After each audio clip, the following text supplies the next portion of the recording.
جرائم الخطف، الجرائم طبعا اللي بقت غريبة ومتكررة في واقعنا الفترة اللي فاتت. النهاردة مباحث الشروق قدرت انها تكشف غموض واقع الطفل وطلب فدية 200,000 جنيه مقابل إعادته.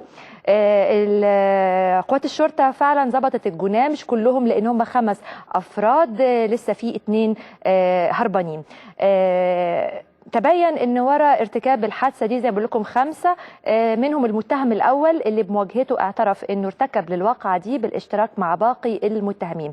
المتهم ده بيشتغل عامل رخام في المنطقه، وسبق وكان قام ببعض الاعمال في بيت والد الطفل. عرف ان هو يعني راجل متيسر الحال، ونظرا لانه كان بيمر بضائقه ماليه جات له فكره خطف الطفل وطلب فديه من اهله.